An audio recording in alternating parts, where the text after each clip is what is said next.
Sejatinya, untuk mendapatkan kualitas lulusan yang unggul, sekolah harus menyediakan fasilitas yang mumpuni. Salah satu sekolah yang berbasis teknologi IT, Sekolah Menengah Kejuruan Telekomunikasi Telesandi Bekasi atau SMK Telkom Bekasi sudah memilikinya. Sekolah yang memiliki 4 jurusan, yaitu Teknik Komputer dan Jaringan, Multimedia, Rekayasa Perangkat Lunak, dan juga Teknik Transmisi Telekomunikasi, bertempat di Kecamatan Tambun Selatan. Baru ini SMK Telkom Bekasi dari jurusan Teknik Transmisi Telekomunikasi mendapatkan juara harapan 2 dalam pameran gelar inovasi Kabupaten Bekasi. Teknik transmisi telekomunikasi ini telah mendapatkan juara harapan dengan memamerkan salah satu inovasi, yaitu alat cek suhu tubuh sendiri. Dan saat ini masih terus dilakukan perkembangan agar alat tersebut bisa lebih baik lagi. Selamat siang sahabat Iwa Mukti, ketemu lagi nih sama Ica yang tentunya kali ini kita ketemu di program Ayo Belajar. Dan tepat di hari ini kita sedang berada di SMK Telekomunikasi Telesandi Bekasi. Tepatnya kita berada di Kecamatan Tambun Selatan, Kabupaten Bekasi. Nah, mau tahu keseruan kita seperti apa? Ikuti terus kita ya.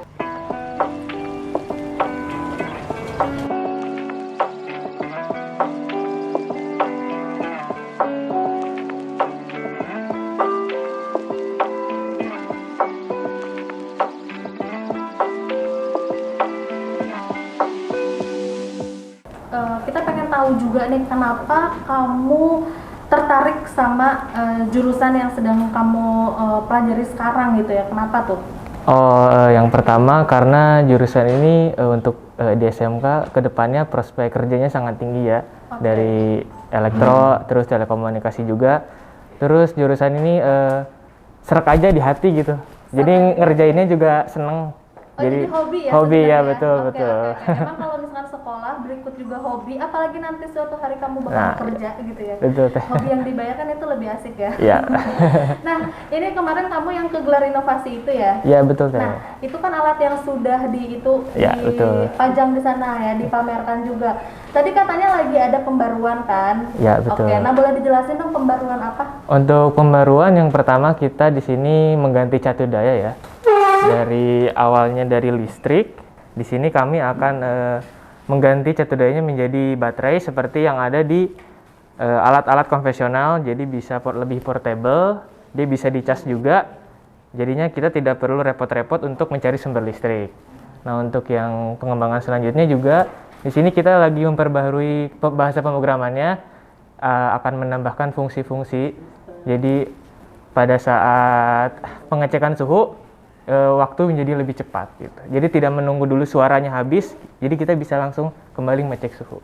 Seperti itu. Nah, apabila inovasi ini selesai, ada inovasi yang terbaru lagi nggak yang pengen kamu kerjain yang udah di planning gitu? Oh iya, untuk kedepannya saya ingin mengembangkan mengembangkan yang deteksi masker. Jadi kita nanti di layar, jadi sudah terdeteksi suhunya berapa, pakai masker atau enggak gitu.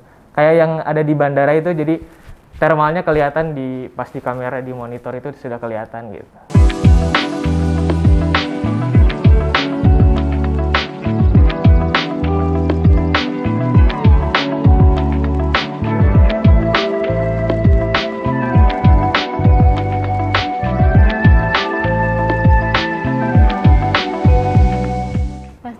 Alhamdulillah ya, kita sudah diberikan kepercayaan juga, alhamdulillah teman-teman di Telesandi dengan cek suhunya itu mendapatkan juara harapan 2 dan kita juga mendapatkan kategori ibu terbaik di juara harapan 2 juga. Oke. Nah, tapi aku tuh agak penasaran juga ya Bu ya, sedikit sama profilnya Ibu gitu ya. Kok Ibu bisa sih tertarik sama elektro gitu, sedangkan elektro listrik itu biasanya dikerjakan oleh laki-laki ya Bu ya? Kenapa tuh? Seperti itu ya? Iya. Karena memang linearitas ya pendidikan. Karena kebetulan saya pribadi pun saya dari jurusan pendidikan teknik elektronika dan saya mempelajari tentang dunia elektro tersebut. Memang di awal saya kaget-kagetan juga sih. Sama halnya seperti perempuan lain kan ya, ketika ternyata ini dihadapkan dengan listrik tapi ini Untuk listriknya pun masih tegangan rendah, Oke. jadi masih bisa lah untuk dipelajari gitu. Nggak takut kesetrum, Bu? Sudah biasa jadi. Sudah biasa ya. Iya. Nah, Ibu kalau biasanya Ibu bisa menemukan inovasi yang terbaru nih. Nah, biasanya kendalanya apa sih yang sering ditemukan? Entah mungkin alatnya lah yang tidak memadai atau apa tuh? Baik, biasanya kalau untuk inovasi-inovasi kita memang melihat dari suatu kondisi tertentu ya. Jadi ketika kita melihat pandemi seperti ini, dulu kan harga termogan ketika pandeminya benar-benar tinggi, harganya melejit tinggi ya. Oke. Benar-benar gila-gilaan juga. Jadi kita berpikir bagaimana kalau nggak kita bikin sendiri saja alatnya. Nah, memang untuk kesulitannya karena memang ini buatan sendiri ya. Jadinya untuk kalibrasi alat agar sesuai dengan pabrikasi itu membutuhkan waktu. Jadi tidak sembarangan kita mau buat alat ini tapi tidak melakukan riset-riset, itu kita tidak bisa seperti itu. Jadi kita harus mengcompare antara alat yang dipabrikasi dengan alat yang kita buat.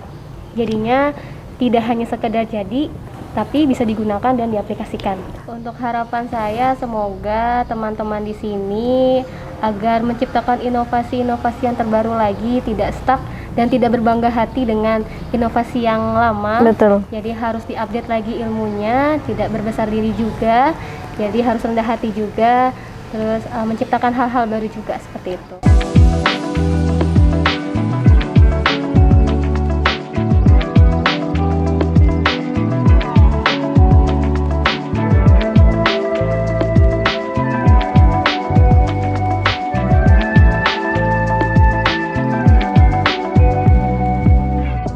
Tahun berapa? Di SMK Telesandi ini berdiri di tahun 2008 ya. Di 2008 dulu ada jurusannya, ada multimedia, ada TKJ, ada RPL, dulu ada teknik switching, namun sekarang berganti kan jadi teknik transmisi telekomunikasi. Oh, jadi teknik transmisi itu sempat ada pergantian? Iya. Nah, dari tahun 2008 ya, Bu, Iya. sampai dengan 2021 ini, pengen tahu juga dong, Bu, jurusan apa sih yang sebenarnya banyak diminati ya dari tahun ke tahun oleh masyarakat ataupun oleh muridnya sendiri?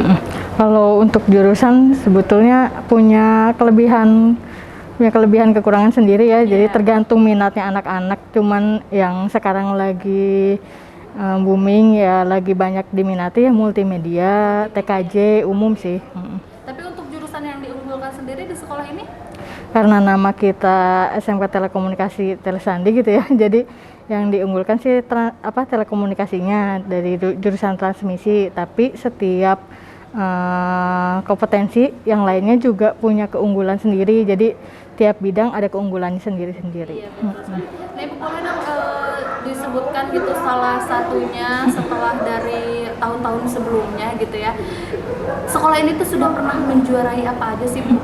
Kalau di tahun 2019 ya, 2019 dulu pernah juara LKS web, bidang web, lalu juara 1 sama juara 3 untuk webnya, lalu LKS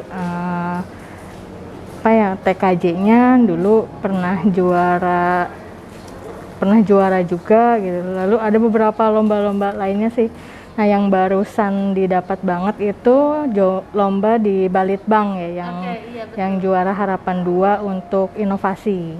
Nah, karena kita kemarin juga sudah meliput langsung ya, Bu ya, di Balitbang, acara gelar inovasi di Kabupaten Bekasi yang di tahun 2021 ini, dan di transmisi ini, jurusan transmisi ini mendapatkan juara Harapan 2 Iya, ya? iya betul. Nah, bentuk dukungan dari sekolah itu apa aja sih, Bu, untuk kedepannya agar bisa mempertahankan atau bahkan bisa dapat juara pertama gitu di tahun kedepannya? Ya, dukungan dari sekolah mungkin selalu memfasilitasi ya. Dari sekarang kan perkembangannya dari mulai alat itu dibuat sampai ada perkembangan ditambah. Ya, sekarang katanya anak-anak mau tambah pendeteksi masker dan lain-lain. Jadi kami selalu mendukung memfasilitasi alat tersebut gitu. Dan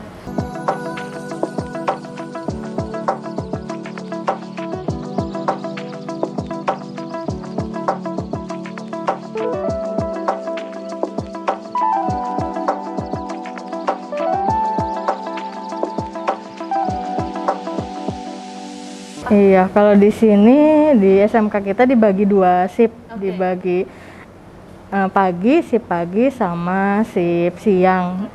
Terus untuk kapasitas kelasnya 50% dari jumlah kelas ya. Misalnya satu kelas itu ada 36, berarti yang paginya 18, siangnya 18, seperti itu sih. Alhamdulillah di kita juga sudah vaksin ya, sudah vaksin kedua di tanggal 30 kemarin gitu.